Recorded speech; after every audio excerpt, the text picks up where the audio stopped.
So Donald Trump is talking about running for a third term. Could he really do it? Here's what Donald Trump had to say recently in a couple interviews. I have had more people say, please run again. People are asking me to run, and there's a whole story about running for a third term. I don't know. I never looked into it.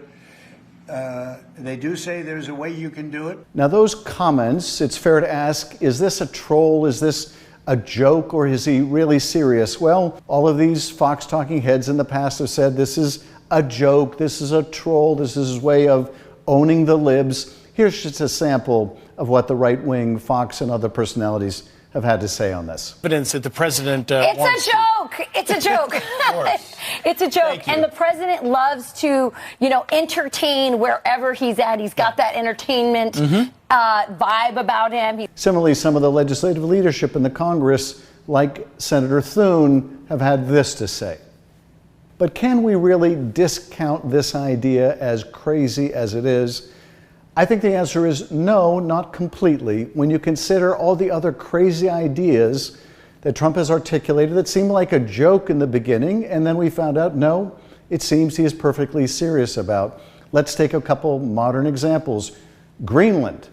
You might have thought when Trump first proposed that the United States was going to somehow take over Greenland, that this was just Trump being Trump, or this was some joke or some troll or some effort at distraction. Now we see J.D. Vance and his wife, the Vice President of the United States, go all the way to Greenland to try to make the argument that Greenland should be part of the United States. Now, he didn't get much of a reception there. Everybody they wanted to meet basically said, we're not interested in meeting you. So he went to a U.S. base there and basically talked to himself. But nevertheless, if that's a joke, if that's a troll, it's an enormously time-consuming one to have the Vice President of the United States traveling halfway around the world for some kind of joke or troll. Similarly, we've seen the president talk about reestablishing American control of the Panama Canal. If that's a joke, certainly other countries like Panama aren't laughing about it. And let's not forget the absurd Gulf of America. The president is serious enough about that to want to exclude the Associated Press from different White House interactions because they refuse to use that stupid term. So some of these really off-the-wall or extraordinary or anti-democratic ideas, whether they're in Project 2025 or they're these Greenland-like utterances from the president, have taken on very serious life, and I don't think we can dismiss this. Now, is this really possible? What does the Constitution say about the limit on presidential terms? Well, the starting point is the 22nd Amendment, and this is what the 22nd Amendment to the Constitution has to say on the subject. No person shall be elected to the office of the president more than twice. That is the operative language. Nobody should be elected to the presidency more than twice. But the key word here is elected, that the Trump people are fixated on. That doesn't seem in its own language to preclude somehow achieving that office in other ways, like the so-called Vance scenario that the president was referring to earlier. So what is that Vance scenario? Well, the Vance scenario is that J.D. Vance runs for president and Donald Trump runs for vice president, and they get elected and Vance essentially steps aside. Could that really happen? Well, we have to turn for this to the 12th Amendment to the Constitution. The 12th Amendment provides this: no person constitutionally ineligible to the office of president shall be eligible to that of vice president of the United States. Well, that clear language would seem to preclude the Vance scenario. That is, if you're ineligible to be president, you're ineligible to run for vice president. But as Professor Larry Tribe has pointed out, the fact that you cannot be elected president in the 22nd Amendment doesn't mean that you're ineligible to hold that office. If you look at the simple text of those two amendments, so if you're not ineligible in the 22nd Amendment to being president, you're only ineligible to be elected twice, then his argument is it's possible the court could interpret the 12th Amendment as not precluding the so-called Vance scenario. Now, I'm biased here. I was a research assistant in law school for Professor Tribe, but I think the clear intention here, when we look at both the legislative history as well as the events that prompted the 22nd Amendment, makes clear that the Vance scenario would be unconstitutional. Why do I say that? Well, this amendment was proposed after Franklin Roosevelt was elected to serve as president 4 times. He was elected twice, he ran again for a 3rd time and was elected. He ran a 4th time and was elected, but died shortly after taking office the 4th time. Now, he was the first president to serve more than 2 terms. Others did try. Teddy Roosevelt ran as a 3rd-party candidate for a 3rd term as president and lost. You also had President Ulysses S. Grant try to run for a 3rd term, but he was deprived of the nomination by his party.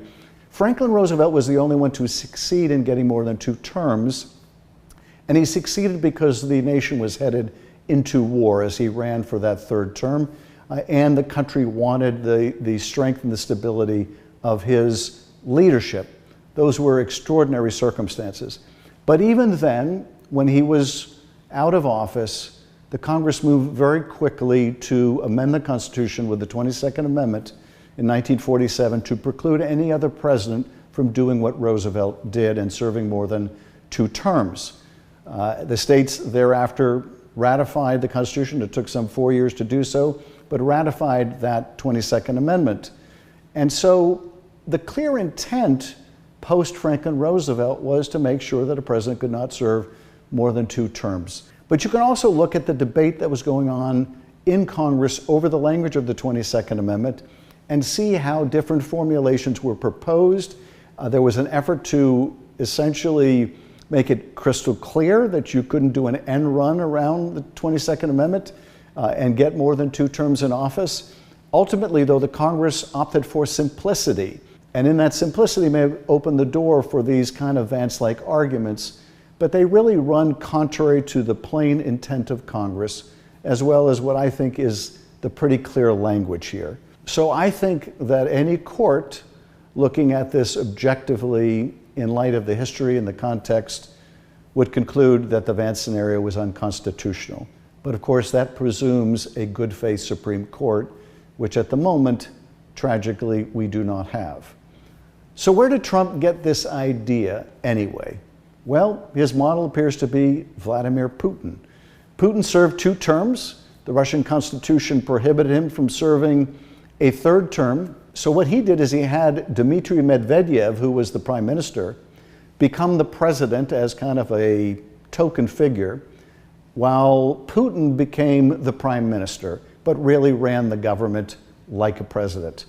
Even that was not enough for Putin. When he was done with his terms as prime minister, he ushered in an amendment to the Russian Constitution to effectively nullify counting his first 2 terms as president.